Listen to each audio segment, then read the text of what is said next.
To celebrate April Poetry Month, I'm sharing with you each week of April a great Irish poem that I think will intrigue and inspire you.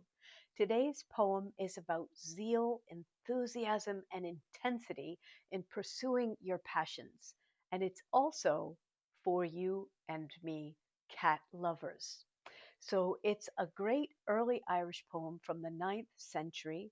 I'm going to read to you a translation by the great Irish scholar Pronisias Mac Cana, who wrote a wonderful book called Celtic Mythology, if you can get hold of that. Really worth looking for.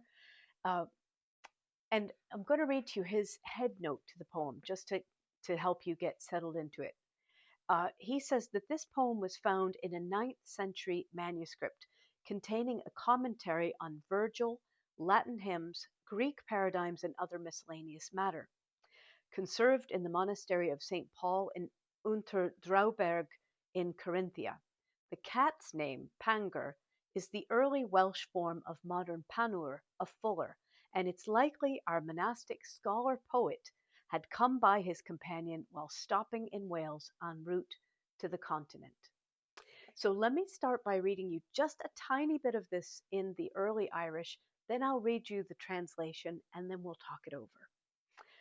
Misha agus Pangur Bán, Kector nachtar fria sandan, Bith a venavant sfri shelig, ma venavachin am im san hirth, Karam se fós fer cach clú, och ma levran leir in grú, ní forintach frim Pangur Bán carad keshen amach dan. Myself and White Pangur, each pursues his own calling.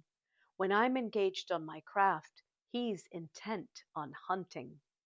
Better to me than all fame to be with my book in quiet concentration.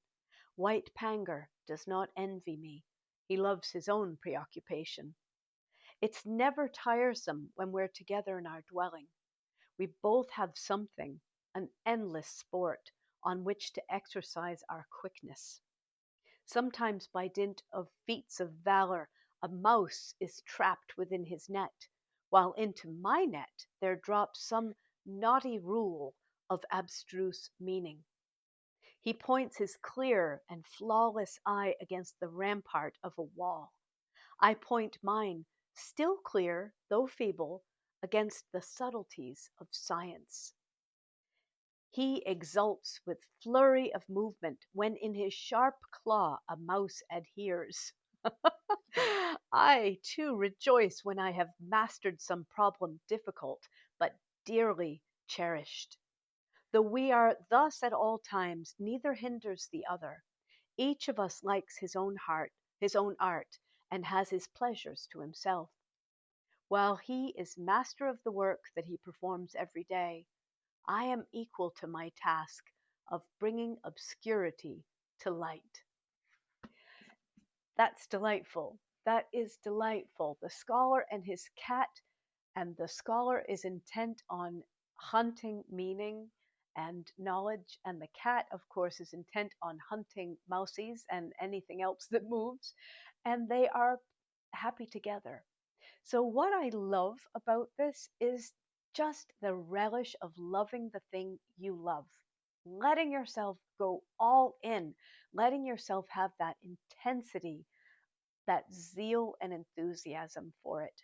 I think sometimes in modern life, there's a tendency to draw back and to play down our passions and loves, and I feel like this poem is a great encouragement to just enjoy them and to let them sort of turn up the volume and the brightness on them.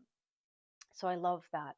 I also love about this poem the savoring of companionship in that intensity, that it feels so good. You know, this month we're writing poems for April Poetry Month, and it feels so good to be in a group of poets all working together. Um, we're not working on the same poem, much as the scholar and his cat aren't working at the same thing. That doesn't matter. There's just a sense of companionship and company, and that sort of sweetens, I think, that sense of intensity. So I love that. And finally, I think a third point to draw out here is finding value and meaning in someone else's ardent pursuits.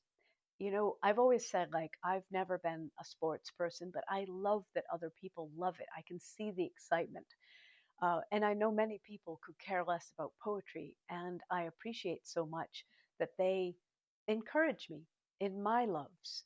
So just seeing the value, seeing and approaching with a sort of equality other people's excitements and passions, wholesome ones, and these are wholesome ones, and so many are, and it's worth celebrating. I think whenever we see vitality in anyone, it's worth celebrating. I've always said, I think the worst thing we can do, if I believe in any sin, it is that we could rain on someone's parade and take away from the pleasure that they're having doing something wholesome and good in the moment. The opposite is a great virtue, which is to cheer them on. So I hope you enjoyed that little poem. Please, as ever, if you will, leave me a comment. So this poem uses the metaphor of hunting and catching for learning, and also hunting and catching for the cat. So I just wanted to ask you, what are you hunting these days, and what do you hope to catch? I would love to find out.